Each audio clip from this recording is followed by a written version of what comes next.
한명숙 전 국무총리가 어제 만기 출소한 것을 계기로 한 전 총리 수사와 판결을 둘러싼 정치권의 공방이 가열되고 있습니다. 한편 여야는 문재인 대통령이 5.18 당시 전투기 출격 대기와 헬기 사격에 대한 특별조사를 지시한 데 대해 일제히 긍정적인 입장을 밝혔습니다.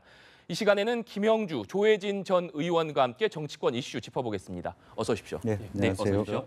네. 문재인 대통령 오늘 이 수석보좌관회의에서 이 살충제 계란 파동에 관해서 이 논의를 한 것으로 지금 전해졌습니다.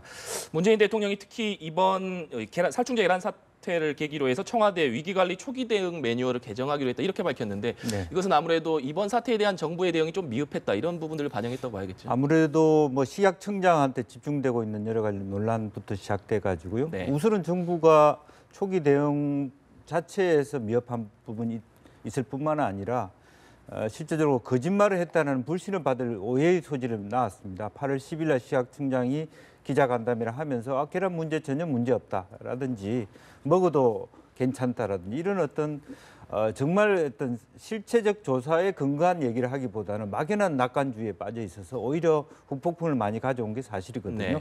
그런데다가 이것이 뭐 앞선 정부의 뭐 우병우 수석 때문에 이렇게 막 그런 데다가 또 혹은 뭐 직원이 보고를 잘못했다든지 이런 여러 가지 중구난방식 대응을 했기 때문에 사실은 이제 전수조사를 통해서 앞으로 이런 일이 재발되지 않도록 백서를 만들고 또 하나는 총리실 산하의 말하자면 정부의 어떤 부처가 한 어떤 식품 안전 TF를 구성한다든지 해서 보다 체계적으로 법력 개선까지 포함되는 아주 광범위한 어떤 정비를 하겠다 그런 의지를 밝힌 것이라 보여집니다. 네.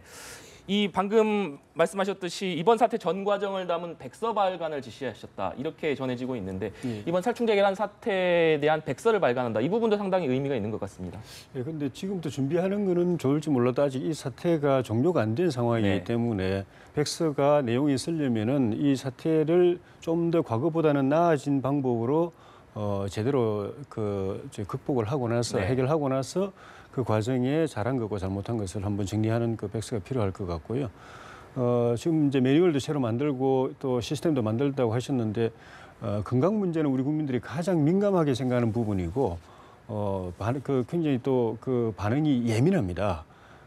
그런데도 불구하고 역대 정부 할 거 없이 광우병 때나 메르스 때나 또 가습기 살균제 때나 이런 때 보면은 제대로 대응 못 해가지고 그 불안한 국민들의 마음이 정부가 발표를 잘못한다든지 또 부처 간에 또 혼선이 있다든지 또 그 사이에 틈을 타서 또 온갖 괴담이 또 난무하고 이러면서 그 사태 자체의 위험성보다도 국민들이 느끼는 그 불안감이 또 공포나 충격이 훨씬 더 커지는 그런 사태가 지금도 계속되고 있기 때문에 그래서 이 사안 자체에 대해서 제대로 대응하는 것도 뿐만 아니라 이 사안이 처음 돌출했을 때부터 해결될 때까지 그 과정을 잘 관리함으로써 국민들이 정부를 믿고서 따라가 줄 수 있는 그런 신뢰를 구축할 수 있는 게 중요하고 그런 측면 시스템이 중요한데 좀 전에 의원님 말씀드렸지만 또 사람을 잘 써야 됩니다. 사람을 잘못 써놓으면은 아주 기초적인 것도 제대로 답변 못 해가지고 불신을 준다든가 또 필요 없는 말을 해가지고 구설을 일으켜가지고 또 문제를 이렇게 한다든가 하는 그런 일도 또 없어야 되겠다는 생각이 듭니다.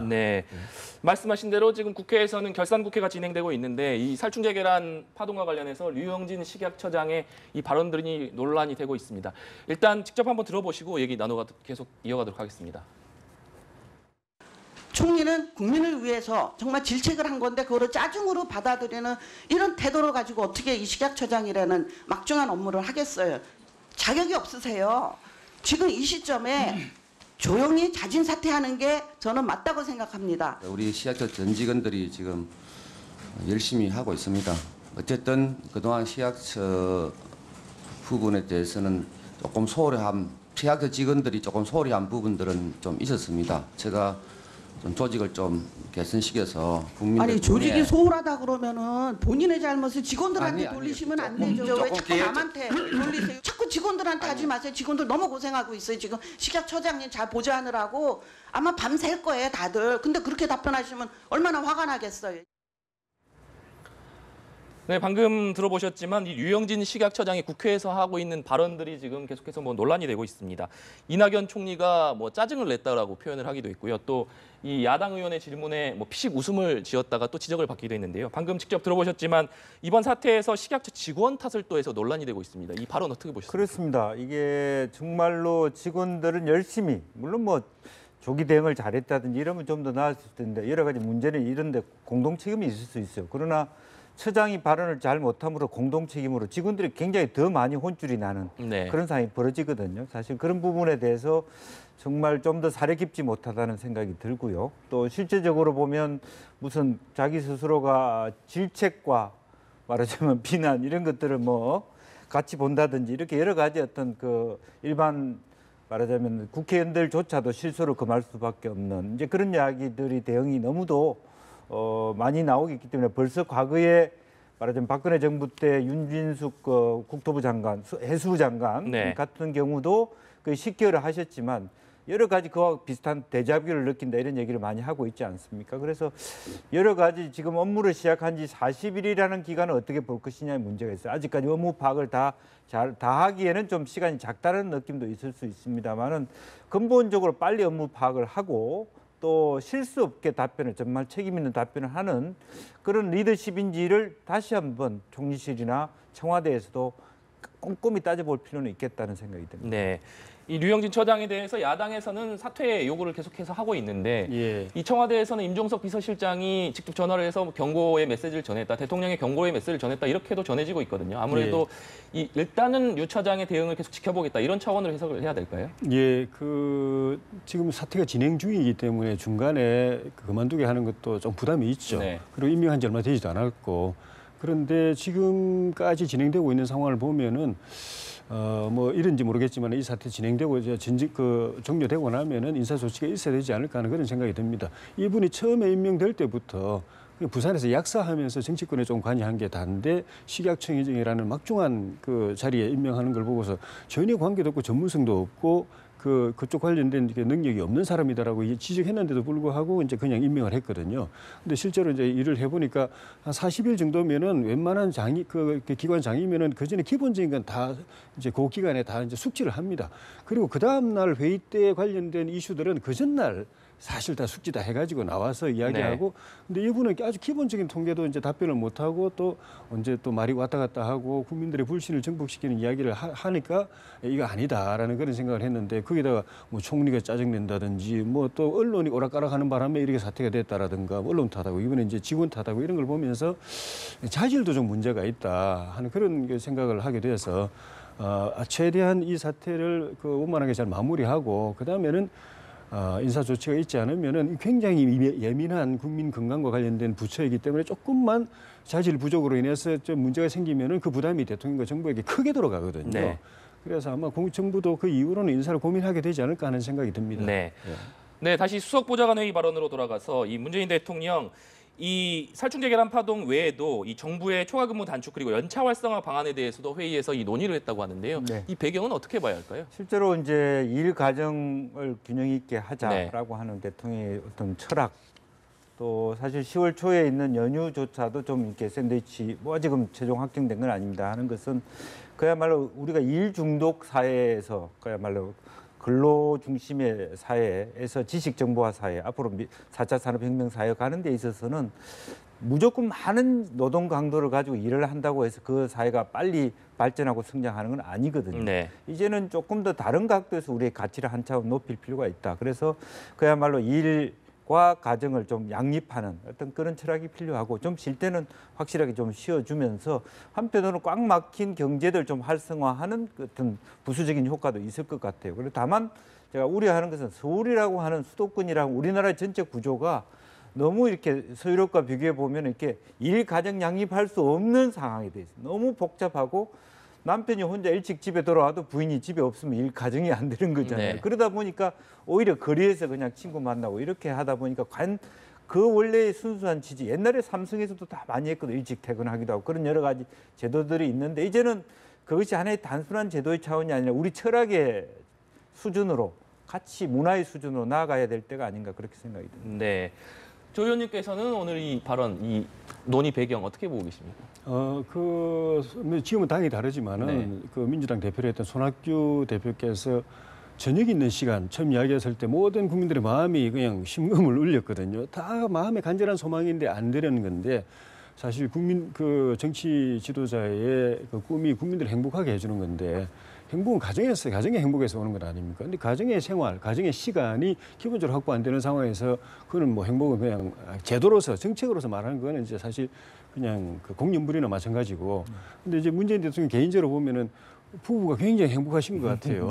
그래서 그런 그 가정이나 또는 부부 관계가 그냥 겉으로는 행복한데 실제로는 안 그러면은 이런 소망을 갖기 힘듭니다. 그래서 저는 개인적으로는 문 대통령이 그런 우리나라의 모든 가정들이 부부 관계를 중심으로 부모와 자녀 간 이런 관계가 행복한 가정이 되기를 바라고, 그러려면 그 가족의 시간을 확보해 줘야 되고, 그러려면은 우리 체제가 좀 전에 김영주 의원님 말씀하신 것처럼 전혀 그렇지 못된 걸 바꾸려고 하면은 대통령과 청와대부터 모범을 보여야 된다. 네. 그러면 그 밑으로 이제 물이 스며 들어가겠다고 생각해서 아마 이런 조치를 하시는 것 같은데 굉장히 좀 잘하시는 거라고 생각이 듭니다. 네, 예. 긍정적인 평가를 해주셨습니다.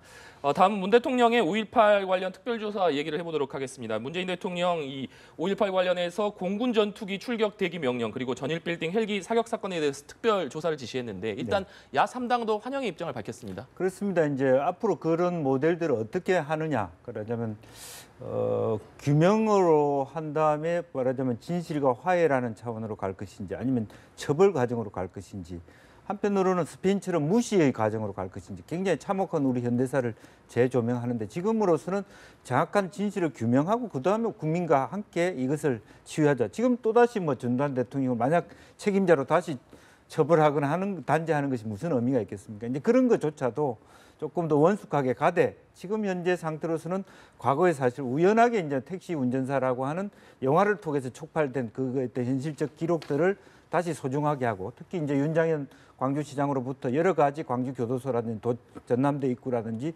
도청이라든지 여러 가지 광주의 5.18 사적으로 지정하고 있거든요. 네. 그것을 계기로 좀 더 명확하게 하고, 더군다나 정부 입장에서는 만약에 실제적인 정언이라든지 기록할 수 있는 핵심적 팩트가 없다면은 대통령께서 이렇게 강조할 수 있는 여직은 상당히 어렵습니다. 근데 최근에 언론 보도를 보니까 예컨대 뭐 현재 공군 장군이신 것 같은데 실제적으로 그 과거 당시의 어떤 출격이라든지 그런 것들을 핵심적으로 살아있는 어떤 정언이라든지 사실관계의 확실한, 국민들이 누가 보더라도 인정할 만한 그런 정도의 어떤 말하자면 증거 같은 것들이 있는 것 같아요. 이제 그렇다면 그것들 착실하게 모아놓고 네. 그 다음에 이제 우리가 정말로 어떤 그 우리 전일 빌딩 같은 경우도 10층 건 보존을 하고 나머지는 리모델링 하더라도 과거의 역사적인 사실을 기록하고 기억할 수 있는 것은 남기자 하는 차원이 아닌가 그렇게 생각합니다.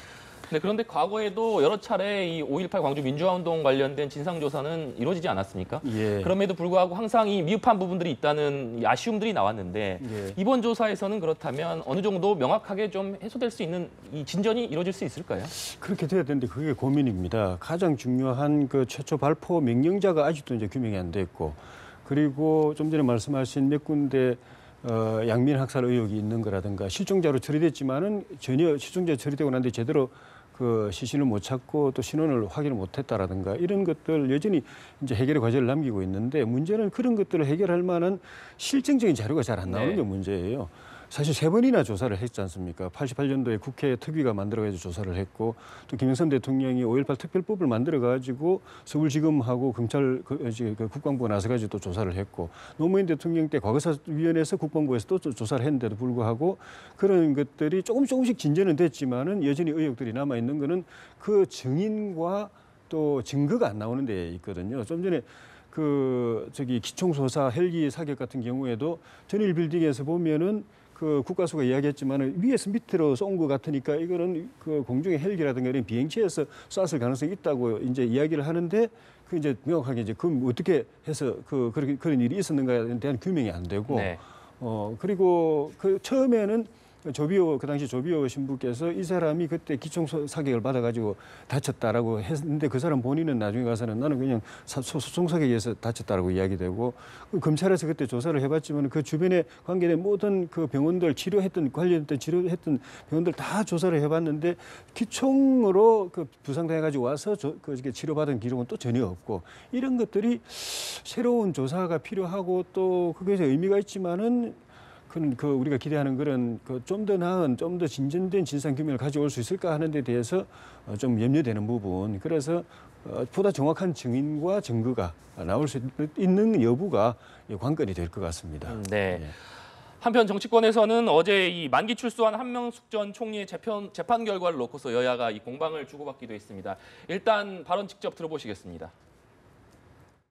바꿔 말해서 한명숙 전 총리에 대해서 유죄 선고를 한 13분의 대법관은 속된 말로 얘기해서 제정신이 아니다. 또라이라는 것을 주장하는 거예요. 이 사람들이 지금 추미애 대표하고 전 문재인 대표께서. 그거밖에 더 됩니까? 법사위원장이 지금 답을 맞습니까? 그래서 지금 뭐하는 지금? 그래서 뭡니까? 박범계 의원님 지금 제 발언 시간입니다. 네. 자유한국당 권성동 법사위원장 그리고 민주당 박범계 의원 이 공방 주고받는 모습을 보셨는데 이 추미애 대표가 기소도 재판도 잘못됐다 이렇게 언급을 하니까 이 야당에서는 사법부 독립을 침해하는 무책임한 발언이다 이렇게 비판을 하고 있거든요. 어떻게 보고 계십니까? 사실은 좀 매우 신중하고 조심해야 될 부분이죠. 그러니까 우리나라가 사라지면 상권 분리돼 있는데 국회에서 뭐 모든 어떤 부분에 대해서 다 단죄하듯이 그렇게 얘기한다는 것은 우리 사회 시스템 전체를 사실은 권위 자체를 부인해버리면 사회 질서 자체가 있을 수 없는 것이고 그런 면에서는 매우 잘못됐다는 생각을 하고요. 그래서 그 과정에 물론 예를 들면 기소 과정에 있어서 수사 과정에서 좀 억울할 수 있습니다. 네. 이게 시기적으로 예민한 부분이 있어 쟁론이 될 만한 부분은 이제 일부 있어요. 그러나 이제 결과적으로 재판관 전체가 말하자면 그 유죄의 가능성에 대해서 다 인정을 한 부분에 대해서는 그대로 받아 안아야죠. 그러니까 모든 우리나라의 많은 말하자면 재판을 받게 되는 사람들은 거의 99% 100%는 다 억울하다는 생각을 갖게 될 부분이고 또 저도 뭐 한명숙 총리를 불과 한 3주 전, 4주 전에 직접 제가 의정부 교도소에 만나 뵈었고 그렇지만 사실 억울한 부분이 있을 수 있어요. 본인하고 상관없이 친척과 관계돼 있거나 비서관과 관계돼 있고 이런 걸 통통이 정치인이 다 받아 안아야 되기 때문에 그런 부분이 있을 수 있고요. 이제 그럼에도 불구하고 정말 정치권은 굉장히 그 말을 좀 아꼈으면 하는 생각이고 정작 본인은 굉장히 차분한 마음으로 이렇게 다시 만기를 출세하신 것 같아요. 그런데 주변 사람들이 너무 지나치게 그런 것에 대해서 얘기하는 것은 한명숙 전 총리님께도 별로 도움이 안 되고 우리나라 국회의원 전체 또 우리나라 사회 전체에서도 그게 저는 도움은 안 되는 얘기라고 생각이 듭니다. 네, 이 국민의당에서는 이 추 대표 발언에 반발을 하면서 김명수 대법원장 후보자도 다시 생각해 보겠다. 이용호 정책위원장이 이렇게 발언을 하기도 했는데 이 여야 관계에도 영향을 미칠 수 있다 이런 전망까지 나오거든요. 예, 저도 김 의원님하고 생각이 똑같은데 기본적으로는 저도 한명숙 의원님하고 개인적인 친분이 조금 있는데 이분이 이제 그 옥을 살고 나오셨으니까 위로해드리는 건 있을 수 있지만 그게 더 나아가가지고 발언이 지나쳐가지고 사법부의 판결 13명의 대법관이 저는 만장일치로 판결한 걸 갖다가 그걸 갖다가 이렇게 적폐 비슷하게 이렇게 이야기해버리면은 사실 그 판사들이 사실은 그 한명숙 대표도 이제 그 판결을 했지만 이명박 대통령 당시에 그런 이제 정권 실세들의 그것도 재판도 다 그분들이 하셨어요. 그리고 지금 이제 저 원세훈 원장 네. 사건도 그렇고 그럼 그런 것들도 다 그럼 적폐냐? 권력 비리 심판하고 했던 것도 다 적폐냐?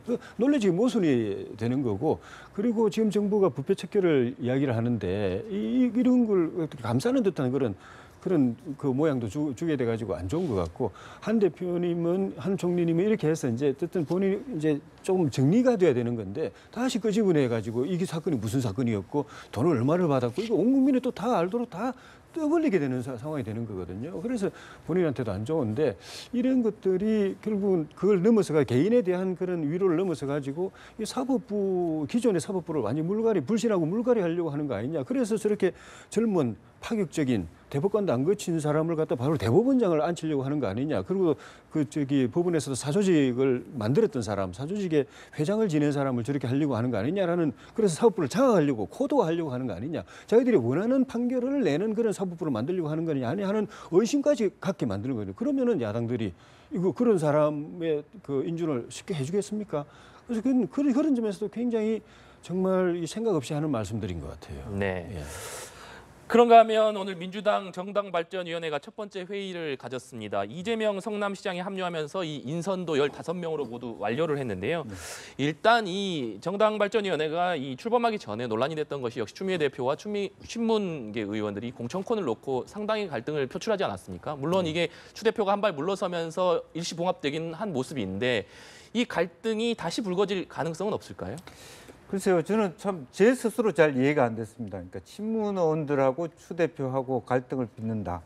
또 최재성 의원하고의 관계도 좀 선뜻 제가 느끼도 국민들은 더 이해가 안 됐을 부분인데 어쨌든 지방선거를 앞두고 말하자면 공천권에 대한 주도권 싸움이 시작된 건 사실인 것 같습니다. 이제 그런 부분에 대한 좀 보호막을 한 것이 소위 박은순계로 대표되는 강북의 어떤 천준호, 과거에 이제 박 시장 비서실장, 우리 강북위원장이 들어왔고요. 네. 또 이유삼 제천당한 당협위원장은 이제 안희정 충남지사의 비서 대변인으로. 그러니까 조금 더 말하자면 우리가 뭐 말하면 다자 구도의 어떤 안전판을 깔았다 그렇게 네. 볼 수 있고요. 그런 면에서 또 하나 결과적으로 그동안에 문제가 되었던 어쨌든 그 공천권 문제는 여기서 정발위에서 다루지 않는다는 것을 명백히 해야 되는데 결국에는 뭡니까?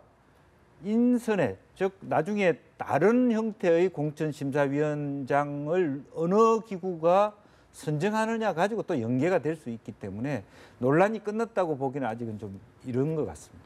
네. 그런가 하면 이 바른정당 김무성 의원 그리고 자유한국당 정진석 의원이 이 정책 토론 기구를 발족하면서 야당 의원들에게 이 뭐 가입 원서를 돌렸다고 전해지고 있습니다.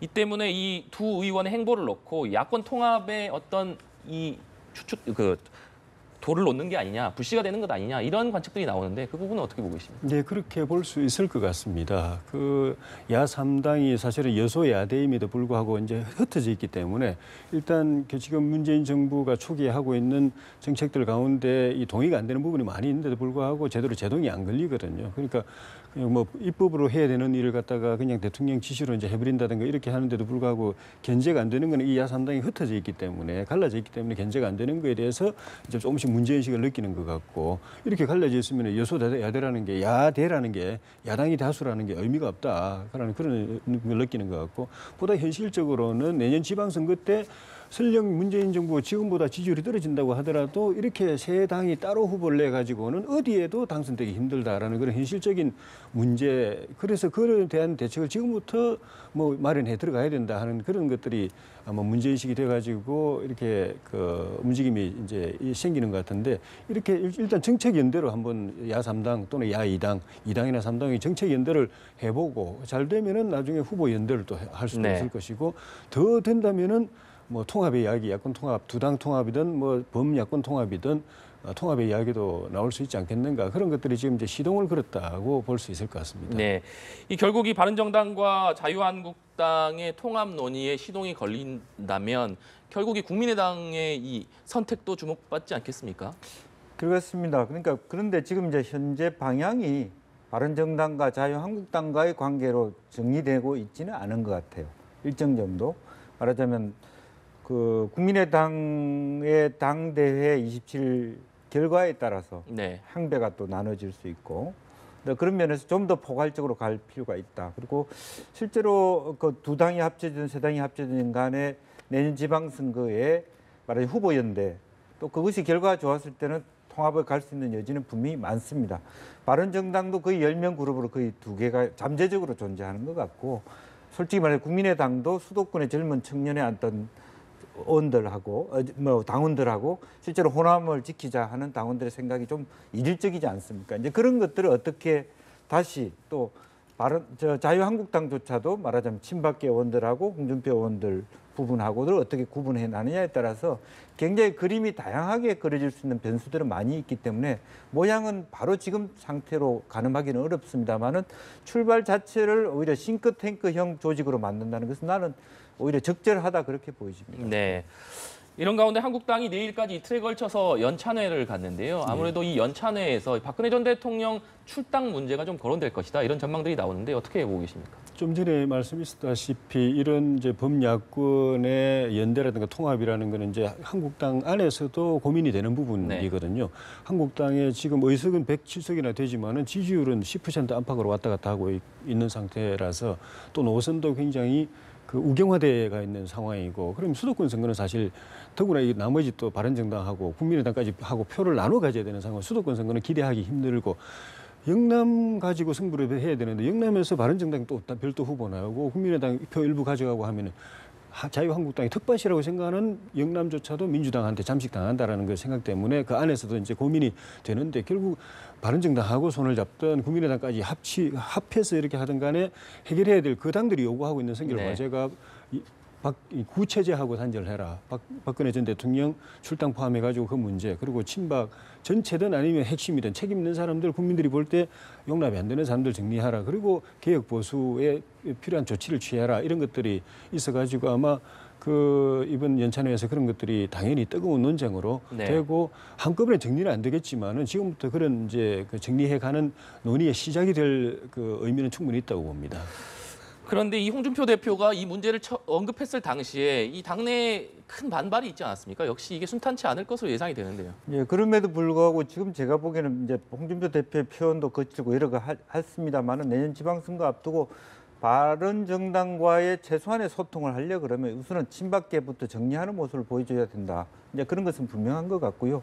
뭐 유석춘 위원장이 앞으로 어떤 태도를 지향할지 모르겠습니다만 홍준표 대표와 유승준 위원장 간에 일정 정도 바른정당과의 통합을 위한 일정 정도의 말하자면 핵심 책임자와 소위 친박계 의원들이 많이 계신다 하더라도 실제로 박근혜 전 대통령께서 말하는 영어의 몸으로 계시는 상태에서 지금 얼마만큼 그런 추종자가 있을지는 사실은 의문이거든요. 실제로 몇 사람 외에는 저는 없다고 보여지기 때문에 그런 정도의 정리는 할 수 있지 않겠나 그런 생각이 듭니다. 네. 한편 국민의당 이 전당대회가 사흘밖에 남지 않았습니다. 오늘 이 마지막 토론을 지금 갖고 있을 것으로 보이는데요. 이번에 아무래도 주목되는 부분이 결선 투표제가 도입됐기 때문에 과연 이 4명의 후보들이 1차 투표에서 과반을 얻는 후보가 나올 것이냐, 이 부분이 가장 관심사일 것 같은데요. 예, 그렇게 보는 기본적인 전제는 그 안철수 전 의원이 앞서가 있다라는 그런 이제 전제를 하고 대체로 이제 보는 것 같아요. 그런데 우리 정동영 후보나 전정배 후보가 그 지적했다시피 이 당은 역설적으로 지적했지만은 안철수 세력이 가장 강한 당이기 때문에 그 중에 이제 조금 이제 안 후보 측에서 부담을 느꼈던 게 이제 호남 대의원들, 당원들이 이 여론조사상으로는 안철수 후보가 이 전당대회 당대표로 갑자기 나오는 것에 대해서 굉장히 부정적인 여론이 강했거든요. 그래서 그것이 이제 변수가 될 수도 있었는데, 그래서 그걸 의식했는지 모르겠지만 지난번에 호남에 가서 자기가 당을 위해서 필요하다면은 당에서 시킨 대로 다 하겠다. 네. 서울시장 나가라고 하면 나가고, 부산시장 나가라고 하면 나가고, 경기지사 나가라고 하면 나가겠다. 이런 식으로까지 이제 승부수를 던지시다시피 했던 것들이 이제 어떤 효과를 가져올는지, 그런 것들이 호남의 부정적인 당대표 출마의 부정적인 민심을 어느 정도 돌려놓는다고 한다면은 그냥 관전자 입장에서 볼 때는 그냥 1차에서 끝날 가능성도 좀 있어 보인다. 왜냐하면 그 한철수 후보 본인이 이게 출마하는 것도 굉장히 여론의 이제 좀 그 반감이나 부담도 크지만 나머지 후보들이 또 그렇게 이렇게 동력을 크게 발휘하지 못하고 있다는 점이 서로 맞물려 가지고, 그렇지 1차까지 가는 것이 쉽지는 않을 수도 있겠다. 저 뭐 전문가 아니라서 장담은 못하겠지만은 그런 생각이 좀 드네요. 네. 예. 이 당내에서는 안철수 전 대표가 뭐 대표에 당선이 된다면 뭐 분당 가능성도 있다, 이런 얘기들도 나오는데, 안철수 전 대표는 실제로 탈당이나 분당은 내가 당대표가 되더라도 없을 것이다, 이런 얘기를 했어요. 뭐 자기가 대표가 된다는 것은 자기 스스로 탈당과 분당을 할 이유는 없는 거죠. 다른 세력들이 어떤 행보를 보이느냐 하는 식으로 갑을 주종이 다 바뀐다는 측면이 있을 수 있거든요. 그런데 실제로 보면은 본인은 스스로 있다 하더라도 내년 지방선거를 앞두고 특히 전남북의 기초의원이나 뭐 도의원 또 시장 후보들이 사실은 탈당해서 민주당으로 갈 가능성이 굉장히 많아지고 있습니다. 그런 부분을 어떻게 본인이 막아낼 것이냐 했을 때 자연스럽게 수도권 중심으로 이번 선거를 기반으로 다시 설명한다면 많은 젊은 온라인 투표를 해서 청년 안철수 지지자들을 중심으로 다시 당이 스스로 남음으로써 그냥 자연스럽게 다른 정당화되는, 좀 구분화되는 그런 개연성은 있을 수 있다. 그런 개연성은 있을 수 있다고 보여집니다만은 실제적으로 본인 스스로가 뭐 다른 정당을 만들어야 될 개연성은 그런 없다고 보여집니다. 네. 앞서서도 잠시 언급해 드렸습니다만 이 국민의당이 결선 투표제가 있기 때문에 이 1차 투표에서 만약에 과반이 나오지 않았을 경우 1, 2위 투표자가 이 결선 투표 가게 되지 않겠습니까? 예. 그렇다면 이 결선 투표에서 또 결과가 바뀔 가능성도 예상해 볼 수 있을까요? 예, 그게 사실은 결선 투표의 묘미죠. 그러려면은 지금 정동영 전정배 후보가 상당히 지금 경쟁력과 득표력을 지금 보여주고 있어야 되는 것이거든요. 근데 아직은 그런 선두권을 위협할 정도의 이런 바람이라든가 이런 건 이제 못 보여주고 있는 것 같아서 관전자 입장에서 볼 때는 2, 3위가 손잡아가지고 1위를 꺾는 게 굉장히 드라마틱하죠.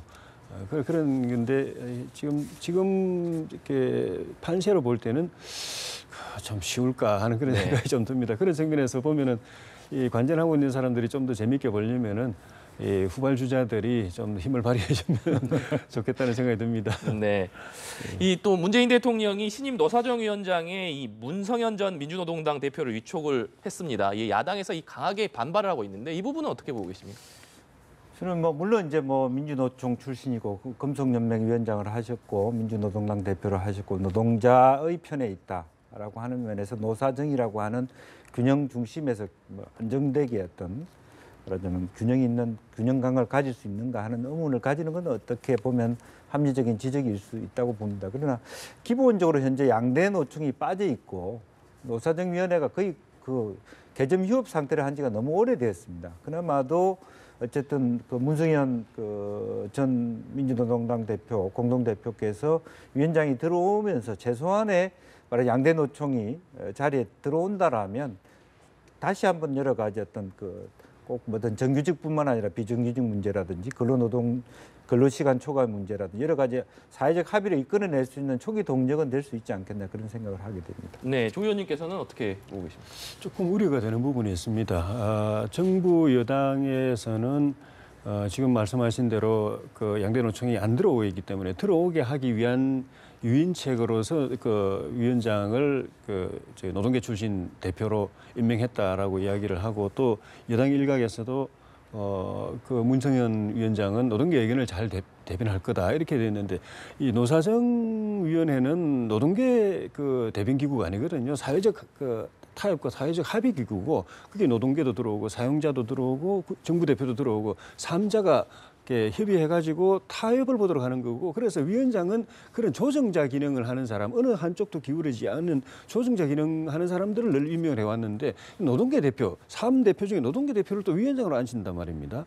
이래 되면은 사회적 합의 기구의 취지에도 어긋날 뿐만 아니라 이 대표성에 문제가 생기고 그래 되면은 이거는 노동계 일방 노동계 위원장이 없었다 하더라도 지금은 노동 강세 정부가 된 상황인데 위원장까지 그래 돼 버리면은 이거는 공정한 논의나 협의가 되기 어려울 가능성이 많아가지고 얼마 전에 최저임금위원회에서 1만 원 결정 1만 원을 전제해가지고 상향분을 결정할 때도 대표성에 문제가 있다, 공정성에 문제가 있다, 일방적인 처리다 해가지고 좀 이렇게 쟁송까지 이제 이루어지고 있는 그런 상황인데 이래 되면 노사정위원회도 정상적으로 기능하기 어려워서 좀 문제가 있다 하는 그런 생각이 드는데 문성현 위원장은 나는 그런 걸 떠나가지고 공정하게 하겠다고 하는데 정말 잘해야 그런 인정을 받을 수 있지 안 그러면은 기울어진 운동장이라는 평가를 받을 수 있을 것 같습니다. 네, 알겠습니다. 지금까지 김영주, 조혜진 전 의원과 함께 정치권 얘기 나눠봤습니다. 오늘 말씀 감사합니다.